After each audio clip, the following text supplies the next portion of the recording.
Hello friends, I hope कि आप सभी लोग अच्छे होंगे। तो आज हम मदर एंड डॉटर के नेक्स्ट पार्ट को एक्सप्लेन करेंगे।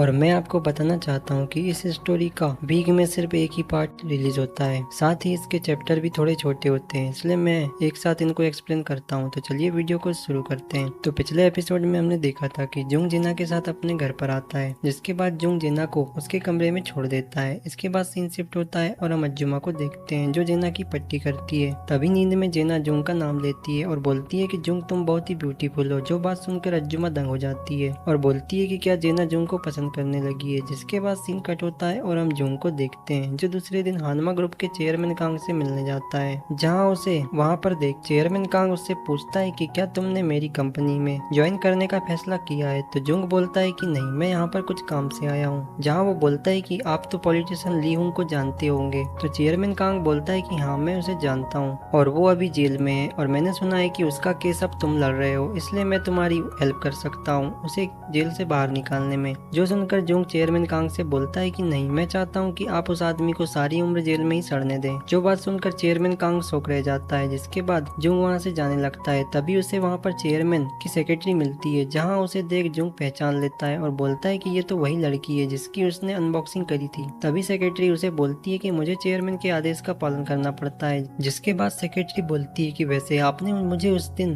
अकेला क्यों छोड़ दिया था। जो सुनकर जुंग बोलता है कि मुझे कुछ काम आ गया था, इसलिए मैं वहाँ से चले गया था। और उसी समय वहाँ पर वो सेक्रेटरी को कुछ होने लगता है। जो देखकर जुंग बोलता है कि तुम्हें क्या हुआ। तो वो सेक्रेटरी जुंग को पकड़कर उसे वॉशरूम में ले आती है, जहाँ वो अपने कपड़े निकालने लगती है। जो देखकर जुंग बोलता है कि तुम ये क्या कर रही हो। तो वो सेक्रेटरी बताती है कि मुझे बहुत ही बुरा फील हो रहा है। जहाँ पर जुंग देखता है कि उसके सेंटर ऑफ हॉल में एक डिवाइस लगा हुआ था। जिसके बाद वो सेक्रेटरी जुंग को बोलती है कि क्या तुम मेरी हेल्प कर सकते हो। जो बात सुनकर जुंग बोलता है कि क्यों नहीं, ऐसे काम में मैं तो सबसे पहले आगे आता हूँ। ये बोलकर जुंग उसे अपने नीचे ले लेता है और उसके साथ मजे करने लगता है, जहाँ पर वो उसके अंदर का डिवाइस को निकाल कर उसकी लेने लगता है। इसके बाद सीन शिफ्ट होता है और हम अज्जुमा को देखते हैं जो तैयार होकर अपने पति की फोटो को देखती है। इसके बाद वो बोलती है कि जुंग ने मुझे बोला था कि वो चेयरमैन कांग से मिलने गया है, लेकिन वो अभी तक वापस क्यों नहीं आया। जिसके बाद सीन शिफ्ट होता है और हम जुंग को देखते हैं जो सेक्रेटरी के साथ मजे कर रहा था, जहाँ पर जुंग उस सेक्रेटरी को इतना सेटिस्फाई करता है कि उस लड़की को जुंग से प्यार हो जाता है। जिसके बाद हम उस सेक्रेटरी को देखते हैं जो चेयरमैन कांग के पास आती है, जहाँ चेयरमैन कांग पूछता है कि क्या तुमने जुंग को खुश किया। तो सेक्रेटरी बोलती है कि आपने जैसा मुझे करने को कहा था मैंने वैसा ही किया।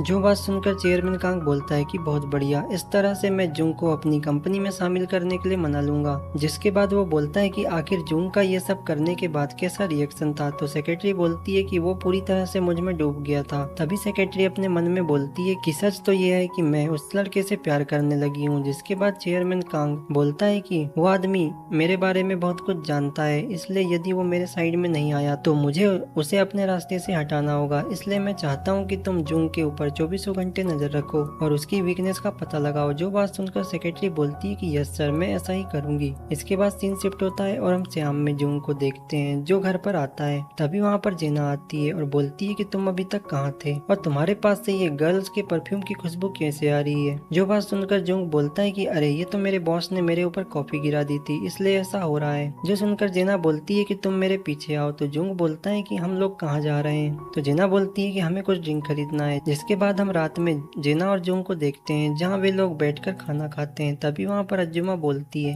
कि आखिर जेना को क्या हो गया, आज उसने इतनी सारी सोजो की बोतल क्यों लाई है, क्या इन दोनों के बीच में कुछ हुआ है। जहाँ अज्जुमा को उनके ऊपर डाउट होता है। तभी जुंग अज्जुमा को बुलाता है और बोलता है कि चलो चलकर ड्रिंक करते हैं। जहाँ पर जेना जुंग के लिए ड्रिंक बनाती है और उसके साथ पीती है, जहाँ वो अपनी मॉम को भी पीने का बोलती है, लेकिन अज्जुमा बोलती है कि मुझे बहुत जल्दी चढ़ जाती है, इसलिए तुम ही पियो। इसके बाद हम जेना को देखते हैं जो जुंग को बड़े ही प्यार से खाना खिलाती है, जो सब देखकर अज्जुमा को यकीन नहीं होता कि क्या ये वही जेना है। वहीं जुंग भी बड़े मजे से खाना खाता है, जहाँ उनको इतना खुश देख अज्जुमा को जलन होने लगती है। तभी जेना ज्यादा ड्रिंक के कारण वहीं पर सो जाती है, जो देखकर अज्जुमा खुश हो जाती है। जिसके बाद वो ड्रिंक लेती है और पूछती है कि उसका दिन कैसा रहा। तो जुंग बताता है कि मैंने मैनेजर कांग से बात करी है और उनकी शर्त यह है कि यदि मैं उनकी टीम में शामिल हो जाता हूँ तो वो सांसर ली को जेल से रिहा कर देंगे, लेकिन मैं इस डील को लेकर चिंता में हूँ क्योंकि मुझे बहुत से ऑफर मिले हैं लेकिन मैंने किसी को भी एक्सेप्ट नहीं किया। जो सुनकर अर्जुमा बोलती है कि ये तुम्हारे लिए काफी मुश्किल रहेगा, तो जुंग बोलता है कि कोई बात नहीं, मैं कोई दूसरा रास्ता निकाल लूंगा। जो सुनकर अर्जुमा बोलती है कि मुझे तुम्हारे ऊपर पूरा यकीन है। ये बोलकर वो उसे किस कर देती है, जिसके बाद अर्जुमा बोलती है कि तुमने मुझे काफी परेशान किया है, इसलिए आज मैं तुम्हें पनिश करूंगी। ये बोलकर वो शुरू हो जाती है। जो देखकर जुंग बोलता है कि अर्जुमा ये काफी खतरनाक है क्योंकि जेना यहीं पर है। तो अर्जुमा बोलती है कि तुम्हें उसकी चिंता नहीं करनी चाहिए क्योंकि वो अभी सो रही है। ये बोलकर अर्जुमा जुंग के साथ मजे करने लगती है, जिसके बाद वो वहाँ से जाने लगती है, लेकिन जुंग तो उसे रोक लेता है और बोलता है कि मैं तुम्हें ऐसे नहीं जाने दूंगा। ये बोलकर वो अर्जुमा के साथ मजे करने लगता है क्योंकि यहाँ पर जुंग जो सोच रहा था उसके साथ वैसा ही हो रहा था। जिसके बाद वो अर्जुमा को पकड़कर जेना के सामने ही खेलने लगता है, जो देखकर अर्जुमा बहुत ही शर्मिंदा हो जाती है। हालांकि जेना नींद में थी इसलिए उसे इसका पता नहीं चलता।